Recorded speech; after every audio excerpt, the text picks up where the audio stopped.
is you still have to push yourself. Like you still have Oh to yeah. like, really do something that is like you're pushing yourself and stretching yourself and like really learning and growing. Just because you don't necessarily follow a traditional path doesn't necessarily mean that, you're good to just like do whatever. It's still important to have experiences that you learn like deep lessons from. I also love the team stuff, like just being able to work with really smart people and who like are really interesting and passionate about what they do, I think is really special. Welcome to the Job Dictionary podcast. Today, I will be interviewing Mihir Pethe to learn about what it's like to work as a consultant for the Boston Consulting Group. Consultants are also known as management consultants. And so, Mihir, welcome. Yeah, thank you for having me. Of course. Mihir, three questions that we always like to start with. The first one, in your own words, what do you do? So, in my own words, what consultants do, and it's always a big question that we get because I think a lot of times people don't really understand. But basically, we help really big companies make decisions. And so, a lot of the times for companies, it's really helpful to have some sort of outside perspective or some sort of other advisor to help them whenever they're going to make a big decision. And we help pull together the facts and um, put together the right conversation to help them make the best decision depending on whatever their situation is. No, that's a great insight, Mihir. I actually interned at Boston Consulting Group with Mihir this past summer. And I remember during our training session, this lady who is like a really senior person at the group, she said, my grandma still doesn't know what I do, but she also said, like Mima, like I am basically like a doctor for businesses. Mm-hmm. Mm-hmm. But and that kind of helped me like, oh, okay, like I think that's like a pretty like good analogy. Like obviously still a little bit incomplete, but I think you phrased it very well. Just like Exactly. solving problem. Yeah. That's a really good way of like I think looking at kind of what we do, and helps no matter whether the company is doing really well or doing really poorly. Um, we help, and then depending on how they're doing, that changes kind of like what type of help we're going to give. But yeah. Gotcha. And where are you located, Mihir? So I'm in Houston. BCG has offices all over the world, but I'm in Houston. Gotcha. And when you were a kid, did you want to be a consultant or what did you want to be when you grow up? So when I was growing up, I guess I cycled through all sorts of different things of what I wanted to be. Um, Wanted to be a scientist, wanted to be a doctor, like all the sort of like classic kid things. And then I actually learned about consulting much earlier than a lot of people. I had a family friend in high school who was in consulting. My a dad's close friend, and I remember whenever I called him my uncle. So like whenever I was with my uncle and we'd go into a coffee shop or something, he'd always be like, okay, what's the coffee shop doing right? What's the coffee shop doing wrong? How would you change things? And that got me interested at a pretty young age in kind of like business and like strategy. So it was always a little bit on my radar. And once I got to like high school, Gotcha. And how long have you been working in consulting? I have been at BCG since for 3 years now. So a little over 3 years, going on my fourth year. Gotcha. I met a my school took us to a business in Austin, like a big business, and they had a former BCGer there, and he kind of was telling us his like journey map, and he had like, oh, I spent 6 years at BCG, which like any consultant will tell you is a lifetime in consulting. Yeah. So you're about like 50 in terms of, or maybe like 40 in terms of like consulting terms. Yeah, time definitely flies by fast in consulting, and some people stay for a long time, but a lot of people will stay for 2 years, 3 years, and then sort of go on to different things. So, and it's always really interesting to see what people do after consulting. Yeah, for sure. And so kind of you touched a little bit on this, but you kind of touched on the what made you get into this field or like know about it, and how did you actually get your start with BCG? Yeah, it's tricky. I think all of the big consulting firms recruit to a lot of undergrad campuses, and so say the best way to get involved is like early on in your undergrad career, kind of learning about consulting, and if it's something that interests you, um, trying to go to some of the sessions that they might have on campuses, or messaging some of the recruiting people who are on campuses who might be able to help give more information. And if you're at a school where there isn't as big of a presence, then um, like really messaging and reaching out to some of the different people who are at the companies, especially in the recruiting team, I think is like the best way to learn a little bit.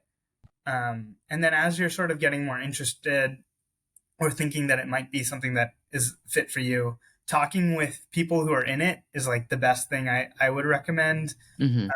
because I do think it's important to know what you're signing up for.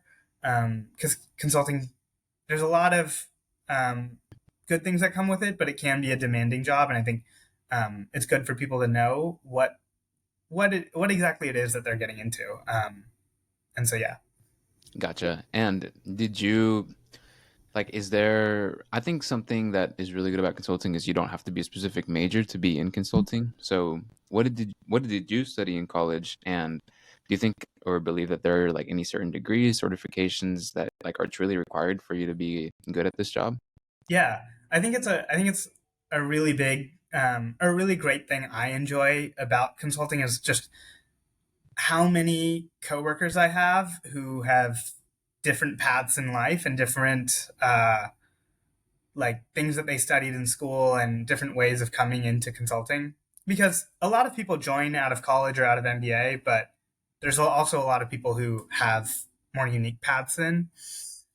So I was a math major, and consulting firms hire a lot of math majors, and they hire a lot of engineers. There's a lot of engineers in the Houston office, but I have there are people who have done everything. There's um, PhDs in like biochemistry. There's lawyers. One of my favorite managers was a fine arts major in visual art. So there's definitely like a bunch of different things that people do, and something that the consulting firms really feel passionately about is that having a bunch of different backgrounds in the room is helpful, to getting the whatever the Mm, right right. answer is, because you kind of want people who think a bunch of different ways, um, and so that's something that I think they value and is a good thing. I think sometimes there's a little bit of a trick around with when it comes to recruiting. There are some majors that I think tend to recruit more into consulting, and so if you're not in a major that recruits a lot into consulting, like finance or engineering, you might have to do a little more work on your end to just get connected. But that doesn't mean that the companies don't want Hmm. you. It just means that you have to just work a little harder to make that intro. Gotcha. 100%. I think shout out Ernie. Ernie, my mentor from this summer, was also he was a geology major. So Yeah. he had like a really obscure path to consulting. And here, kind of transitioning into like kind of your day to day, like what are the specific tasks that you spend majority of your day doing? Like, Mhm. and you can describe it to me as if you're talking to a third grader or an alien, like whichever one Yeah. you prefer. Well, I guess rather than a third grader and alien, Joaquin, I'll like since we got to work together over the summer, I guess Hmm. like hold me honest, because I think like for the listeners, like me and Joaquin were on the same project together, and it was sort of me and Joaquin against the world. So like keep me honest, because we got to see a little bit of everything. I think while we were there, for kind of like what we do on the day to day. Since ultimately what our goal is to help um, companies, and what that really means is a lot of times executives or executive teams make decisions. Your day is sort of there's like a couple sort of big activities that you might be doing at any one time. Um, the first thing is like research of some sort. So basically, you're trying to help get the facts for the company or the executives to be able to make good decisions, like without outside facts. That's one of the things that they really need.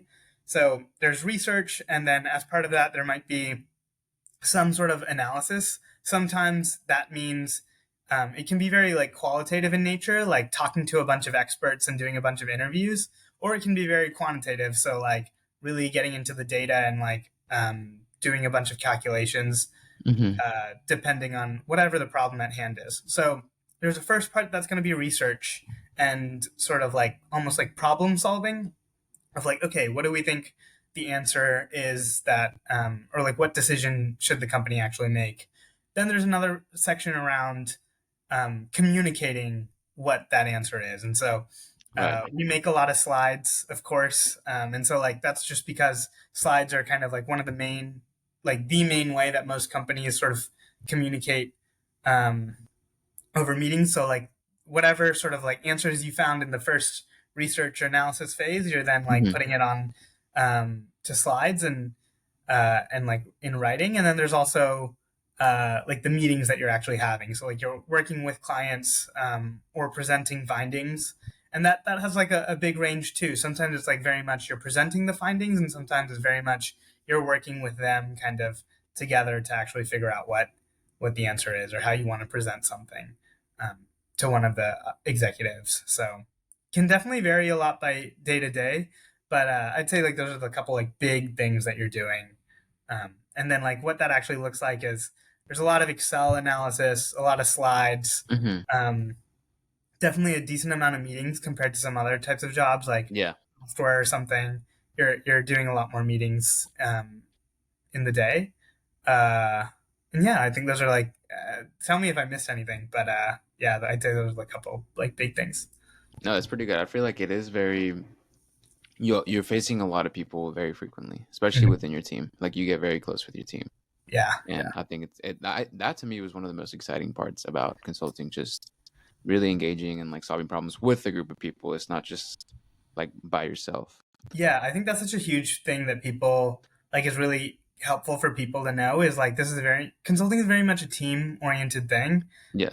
You're so much of like what you're doing is you're working with people really closely on tight timelines, and so it's like really important that you have good teamwork um, because like that is like both what makes the experience really good and what gets like a really good outcome or really good work. Hmm.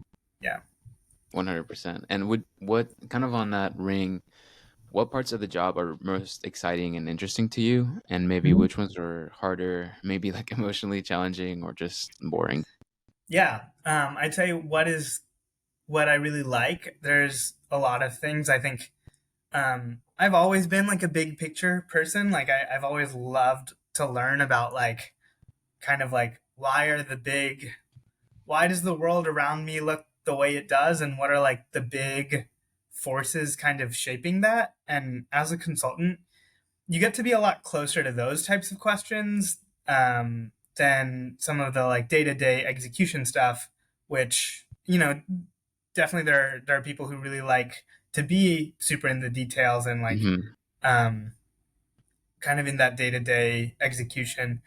So I Yeah. think that's like one thing that I really like, and like getting to be able to answer like big strategic questions for companies and like being able to be someone who can help them think about that is really cool. I think it's really unique and special to be like, 22 straight out of college, and like you get to be, you're not like making these huge decisions for people, but you're definitely part of the team that is helping to make some really big decisions, which Yeah. is not, it's definitely something that's not normal straight out of school. And like, it's something that I appreciate. I also love the team stuff, like just being able to work with really smart people and who like are really interesting and passionate about what they do. I think is really special. Um, yeah, and then being able to see a bunch of different topics, which Right. I think is like another huge draw for people.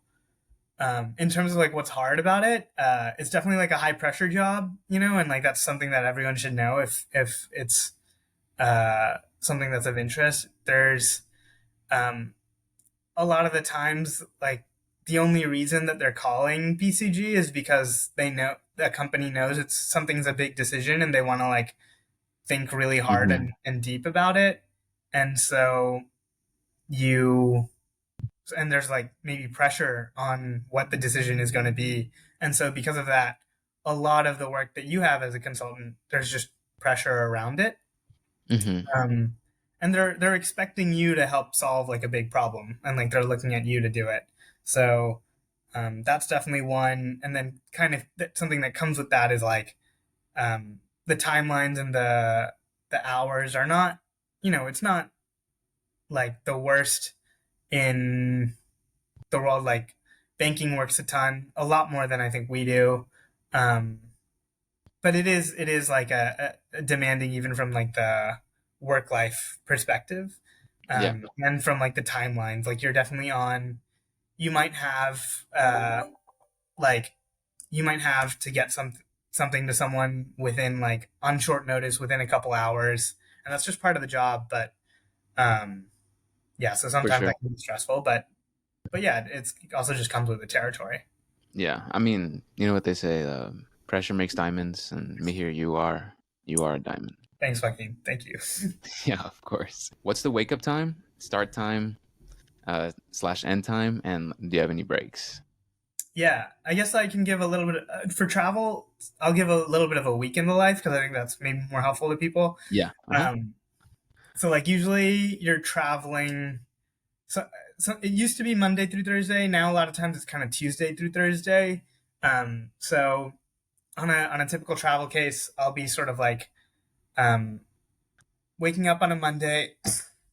A lot of times I'll work from home for the day, and then kind of sometime in the afternoon head over to the airport. I'll try and pack like Sunday night or during the day on Monday, Mm-hmm. while I'm at home. And so head over to the airport, fly out. You're usually on like a 5 or 6 p.m. flight, so you might be heading to the airport like sometime in the afternoon, getting to wherever.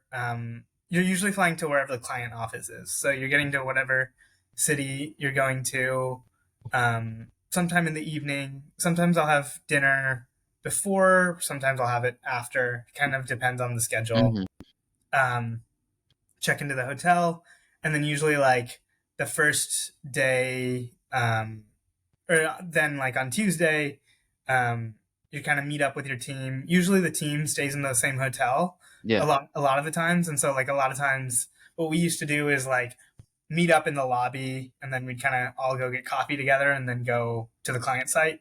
Um, and then usually the working day looks like, I'd say first meeting is like 9ish. Usually, you're always starting with like an internal, just the team, like quick check in, which I'm sure Mm-hmm. you remember. Yes. Uh, like you're starting out with a check in around like 9ish, and then you're working until like 5. I'd say like 5:30, 6 in the office.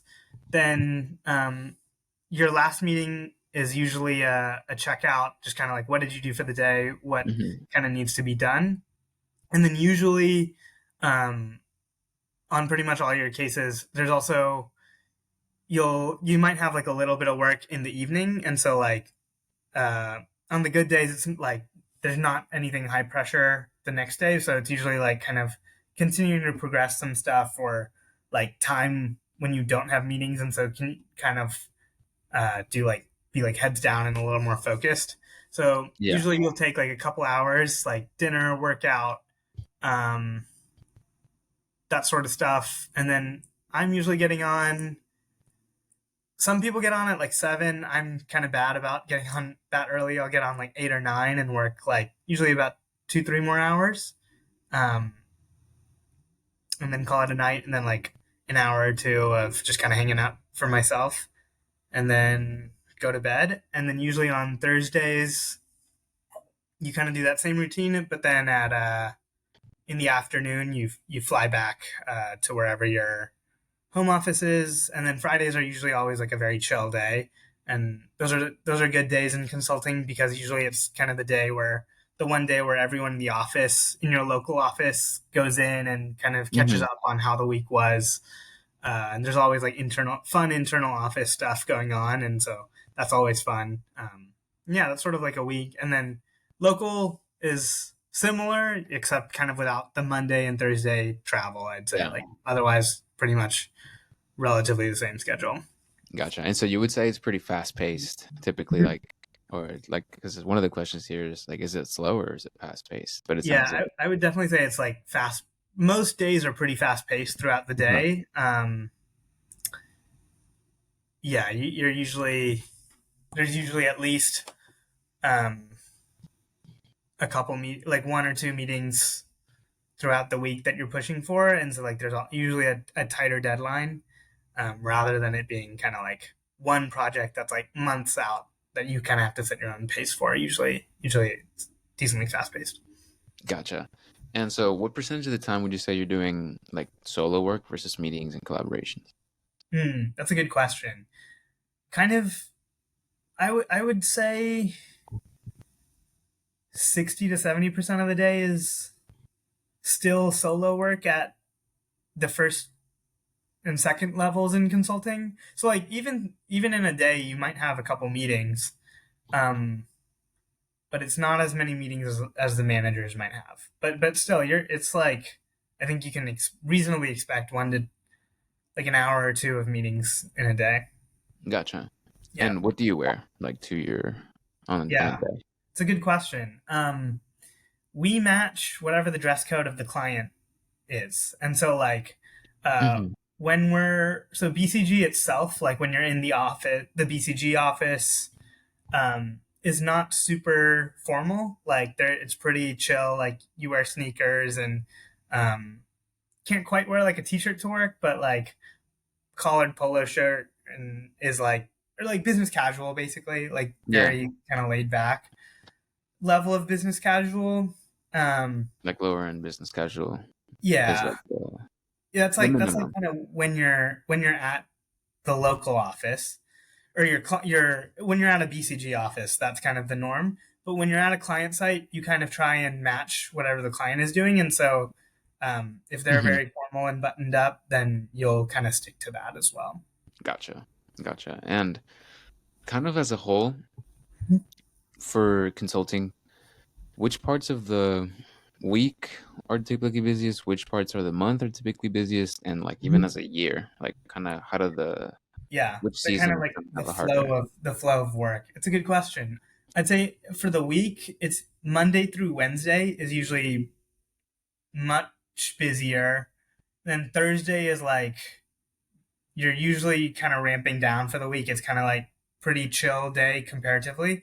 You might have like a big meeting or two during the day on Thursday, but a lot of times that means that there's nothing urgent afterwards, so you're not like working it into the evening a lot of times, or like working late or anything like that. Or usually there's not as much pressure on like Thursday evening, Thursday afternoon, and then Hmm. Friday is very chill, kind of like I talked about. Like you're not Yeah. it's very much like internal like stuff, and so that's kind of like the flow of the week. The flow of the month and the year. What I'll say is like when you're on a project, you are busier and you kind of keep to the schedule that I've been talking about than when you're Yeah. off a project. In between projects, it's a lot more flexible, I'd say. Like you're kind of like a lot of times you're working from home, you're supporting on proposals most Yeah. often when you're in between projects, and so um, a lot of the times that is a little more flexible. Like you're either work from home or sometimes I'll go into the office just because I think like I enjoy going in and kind of helps me be productive. But yeah, you're very rarely going to the client site for that, so they're not the same like travel and stuff. Um, Hmm.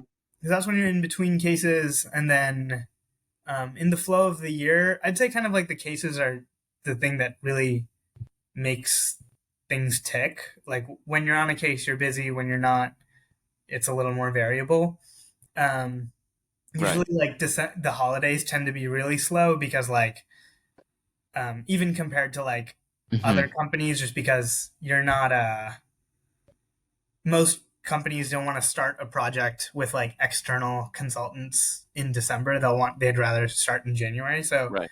it's either there's very few long term projects kicking off in December. Sometimes they'll do very short term, like 1 week, 2 week quick things, like in early December. Hmm. And then summer tends to be like a very busy time just because all the interns are in, and that's like a very like kind of lively part of the year. So a Yeah, little bit of that. Like things are usually a lot more low key in spring and fall. So yeah. gotcha. And so, would you say as a whole, do you work mostly in office, remote, hybrid, like kind of, or is it kind of up to the case, up to the consultant? Yeah, Like for the most part, what would you say? it's definitely technically like up to your case. So kind of like every new project, I kind of am figuring out a bit of a new routine. There's definitely like and there's like definitely common things, but the routine kind of I recognize that it might change. So like if I'm traveling, that's going to change things, or depending on where the client side is, or what how much the clients want us in person. I'd say in general, for someone who's interested in consulting, I'd expect to be in person more often. So much of what we do is really built on personal relationships, which Hmm. both the team itself as well as with the clients. And Yeah. so it's just a lot harder to have those when you're virtual. And so I'd say there's a tendency to be in person, Hmm. usually at the client site when you're on projects, but it is flexible, and so you will get a variety. I would say if you're gonna join. Gotcha. And so one of the questions is also like, are you able to leave your work, like basically at the office, or do you take some home? And for the most part, it sounds like you do take some home. Yeah, you take some home. I would. Yeah, like I wouldn't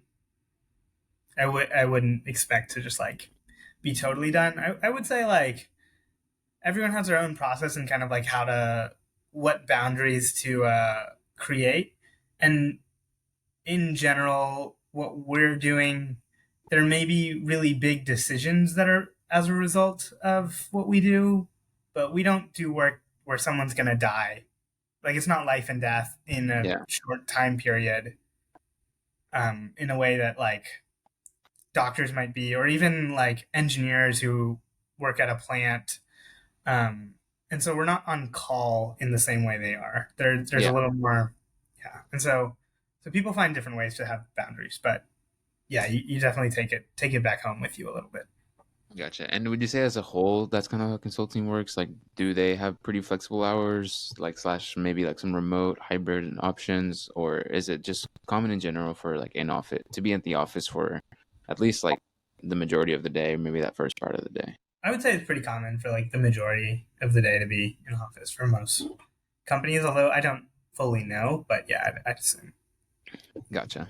And what tools or technologies do you use as part of your job like most? Give me maybe like your top like three or five like tools Top that three you. to five is honestly like your standard Microsoft products. So like Excel, PowerPoint, you get pretty good with those. Um, and then like yeah, your email, your OneNote. I mean, those are kind of like what you're running it off of. Recently, like BCG uses an analytics tool called Alteryx that, Yeah. on some cases, is definitely like something that we will use when there's like a lot of data and a lot of analysis there. And then like ChatGPT has, of course, gotten really big, and like all jobs. So Mihir, what do you think people underestimate about consulting, and what do people maybe overestimate as well?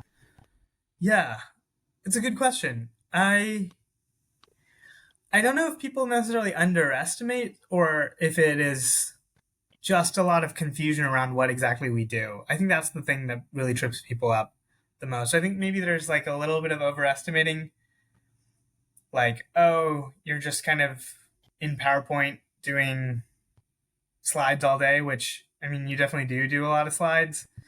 Um, but like a big part of what we're doing is kind of like almost like coordinating across. Like BCG has a lot of really great like knowledge and expert teams, and kind of as a consultant, your job is like to coordinate across a lot of those, Right. and then like bring like the best kind of research that's available. Um, and so there's a lot of work that goes into that. That is, I think, maybe sometimes uh, discounted. There's also a lot of there's a very human element to the job, um, Hmm. which sometimes people know, sometimes people don't, and maybe that can get lost a little bit. Just how important I think like bringing kind of like your human side or like your emotional intelligence to work every day is something that's like super important Yeah. for us. And I think uh, when consultants do a bad job, a lot of the times it's because we did not do a good job of bringing that to work. Um, so yeah, I think those are maybe a couple misconceptions, but yeah. Yeah. I got you. And just what do you think separates, just as everything aside, like what do you think separates BCG from like any other consulting firm? Yeah, I mean, great question. Also, common interview question. Um, I think BCG, like, a couple things that I'll say is like, first, BCG kind of in its history, like the reason BCG was founded, whenever it was founded in the 60s, was the founder of BCG kind of saw like a gap around really high level strategy consulting. And so like it's kind of in BCG's DNA to be like very big picture focused, like thinking about like strategy rather than thinking about like project management and like how do we get this job done. Um, and I think that's something that like I really appreciate and am glad is kind of part of like the Hmm. DNA of the company a little bit. I think like the people at BCG are like there's a lot of like very curious people, Yeah. and I think that's something that I like really appreciate. And like just getting to work with people who are really curious about the world, I think is important. I think we do a good job of like working kind of with client teams rather than like telling them what to do, Hmm. which I think is something that like people like working about us, just kind of like the way we do it.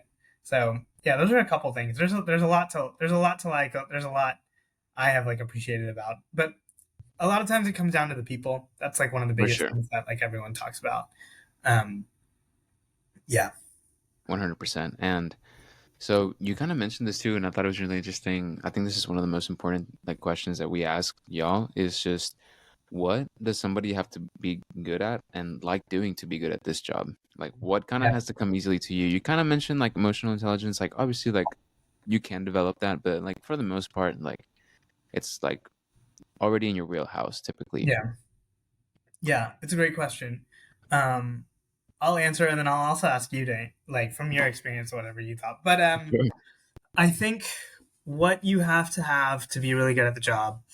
Um, Number one thing that they're always going to look for, and it really does make a difference, is someone's ability to like take a lot of information or a really complicated problem and make it as simple as possible to like get to what's like actually at the heart of the issue here rather than like there's like these 100 symptoms and you're Mm, being worried about all of them. So like someone's ooh, ability to like I like really that. categorize a problem into like a couple big pieces and say like and be like really structured in their approach and say like okay, to solve the problem, we might have all of this information, but the most important like three pieces of information are these things, and like let's get a really really good answer on these three things, and then the other 100 will take care of themselves because you took care of the most important ones.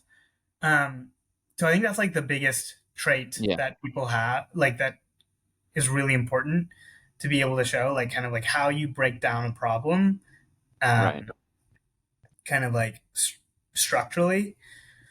Uh, the other couple things are like you have to be great with people. It's just there's just too much people interaction Hmm. to not have that.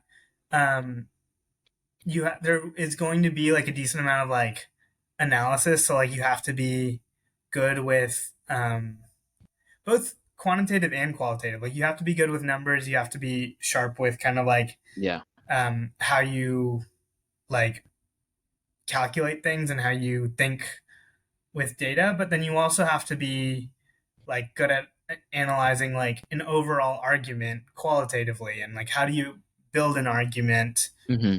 because a lot of the times when you're to help a company make a big decision, like you have to find a way to like build a certain narrative in a way that makes it clear to whoever's making the decision, like what they should do. And so a lot of that is about building like a really clear, strong argument. And so like Hmm.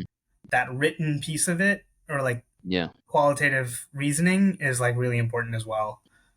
Yeah, I Um, think that's a really good point. By the way, these are all like Mihir's insights. This is not like BCG saying like you have to be good at these things. But I think exactly. Yeah. one of the best pieces of advice you gave me this past summer, was that because people always ask like, oh, like since I'm this major, like I'm good at this, like should I like I should have a pretty easy time like transitioning into like what I can do. And I think you said for the most part like an underrated skill that actually like takes up most of your time. I feel like also in broader like corporate America, it's Mhm. just your communication skills. Like Yeah. just like how good at you are at like being concise, like and having a lot of, Mhm. just impact on your words, like using your words, like presenting it like in a way that like tells a story like very well.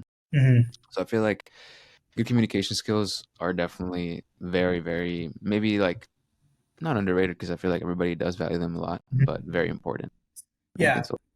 Yeah, totally agree. I think it's so easy for people to, people know about it and they kind of think they're checking the box, because they're like, when they think about communication. But um, I will say, coming to BCG, the level, and maybe hopefully you saw this too, but just the level of thought that you know people put at BCG, and kind of how they communicate, both like when presenting something or talking just in a day-to-day context, and also in like their written communication. So how they write a slide, how they write an email, the level of thought people put at BCG, I think, really kind of like is a huge part of the learning curve when you first join, like just getting adjusted to like just how thoughtful and crisp you need to be with your communication.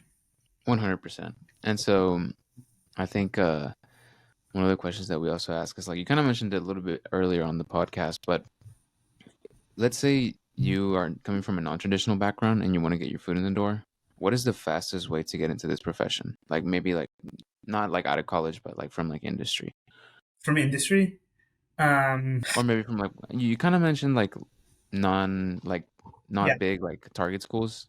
Yeah. Yeah. So yeah, I'd say it's just mostly like from industry. Like that's probably like the second most like non-traditional background in terms of consulting. Yeah.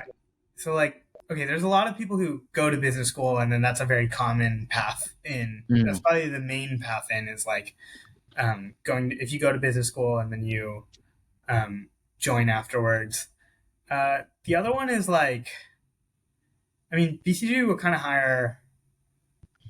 It's almost like a more of a timing thing. Like when these are kind of like my views, not BCG's, of course, but like there's when times are really busy and they're hiring a lot, and they're hiring beyond just like their undergrad and their grad uh, hiring. Like they'll kind of like augment it with hiring from industry. And so those hmm. are times when I think a lot of people who did not who did not come in straight from undergrad or come in from business school, that's times when a lot of people join, when it's a really busy period for the company. Um, so I almost think it's like almost a little bit of, if people are interested, it's almost a little bit of career management, and like just kind of knowing how the overall like economy is doing, how the job market is doing, and like Yeah. trying to think and get a sense for like when it's a good time.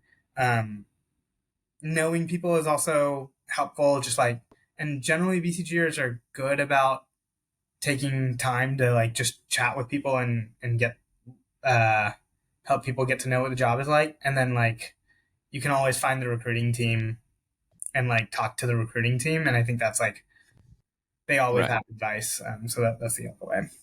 Yeah. And do you feel like there's like a certain industry or a job that people do before getting into this profession? Like, is it random, or would you say there are themes in like what kind of industries like people like switch to consulting from? It's pretty random, I would say. Like, um, yeah, there's not like any one clear thing from my experience. Yeah. And how long would you say it takes for someone to get really good at this job? Yeah. a while. Like when you first start, they tell you a year to a year and a half, and that's like I would agree with that. Like you're not even before you're. I wouldn't even say really good. Like before you're like at a place where you're really contributing to the team, it's like a year to a year and a half, and then like one thing with BCG is like careers go so fast at BCG that like no matter how long you stay, there's something that you're trying to get better at. Like that's a huge Right. part of just the culture.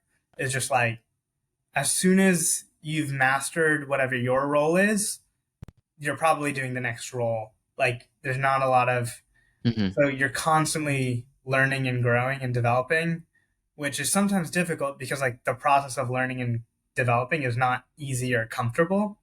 So that's another thing that people should always know is like no matter how long you stay, you never it's very hard to like just master the craft and then get to do it and enjoy kind of like having mastered it because Right. as soon as you kind of master it, you get moved to the next role or next level and then responsibility increases and you got to master the next one. So, For sure. And me and me here used to like talk in NBA terms like over the summer. And so like in NBA terms, like basketball terms, like you get drafted, you like are developing like that first like year to year and a half. And then like once you actually start like, being a really good like maybe like rookie or like young player, then they like give you a bigger role on the team on the rotation and you're having to like score more points, and kind of on that next to that next level before you're like, like really get like acclimated, like you're saying.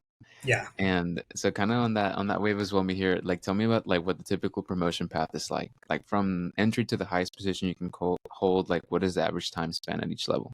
Yeah, the so one good thing about BCG is it's all very public. So it's like very much should be on the website. It's very much like a published thing. But basically, every 2 years, you can be kind of expecting to be in the next role, give or take. Right. Um, you know, sometime. So basically, every 2 years, you can be expecting to go into the next role. The highest level, which is I guess like an equity partner, if you join straight from undergrad, is about 10 years, give or take.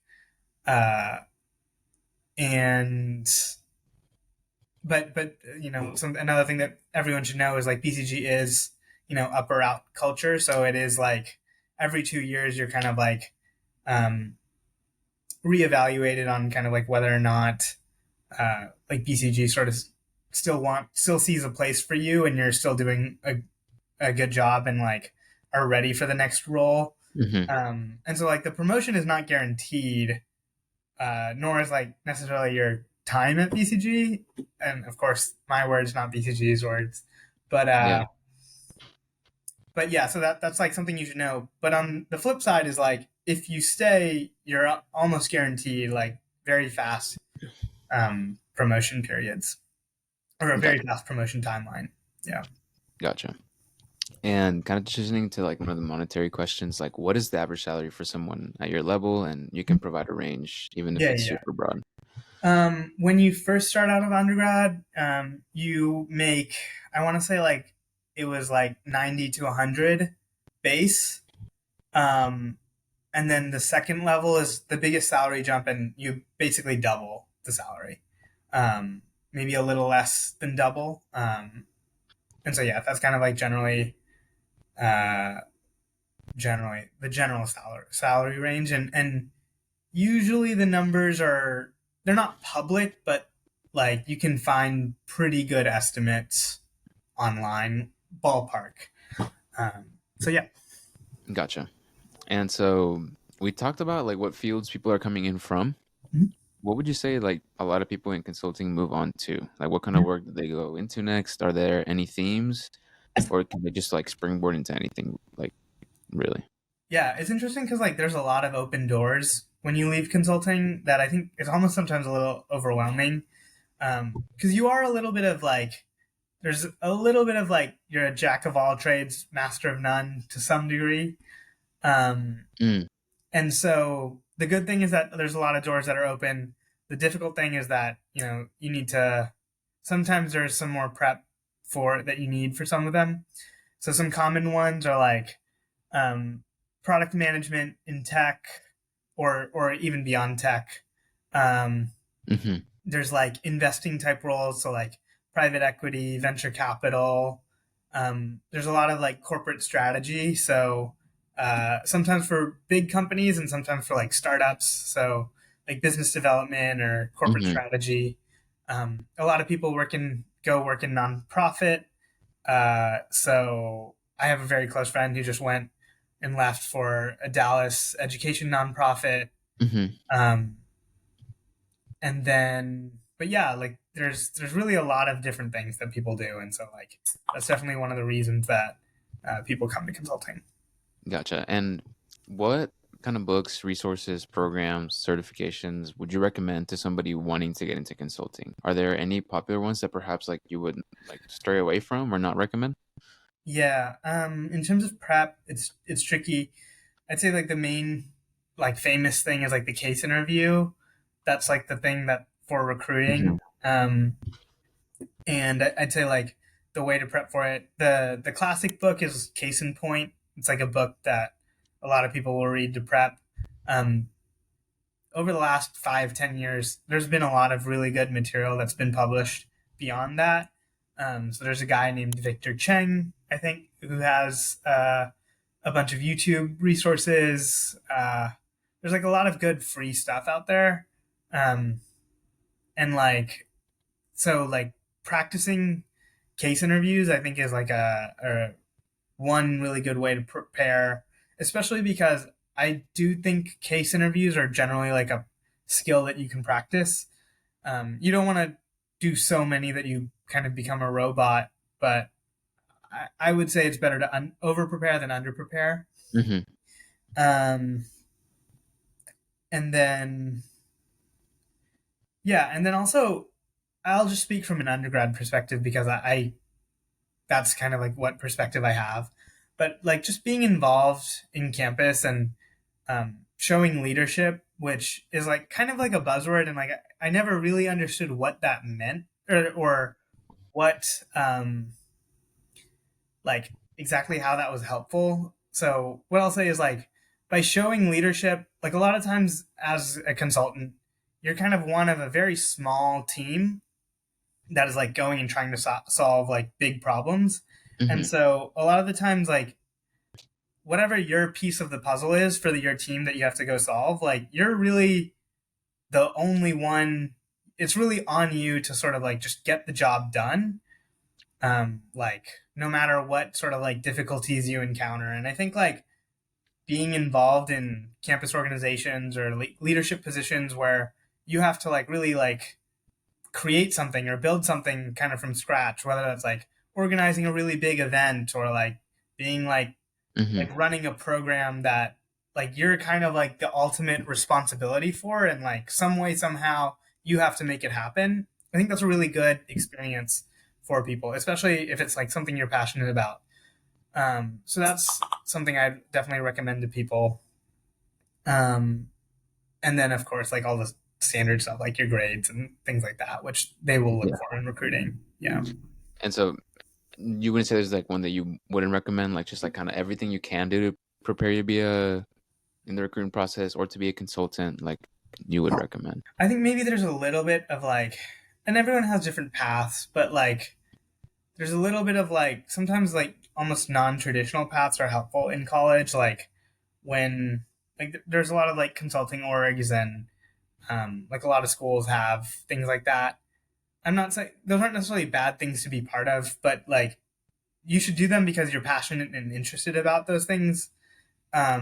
And like those types of orgs where you're like really doing something and kind of like getting your hands dirty with stuff are better than the ones where you're like maybe prepping for cases all day. Just because I think like having like real experiences that you can Right. talk about in an interview is really valuable. And so like if you get those real experiences from something that's not a consulting club, that is maybe better than like being in a consulting club where you're not necessarily getting real experience.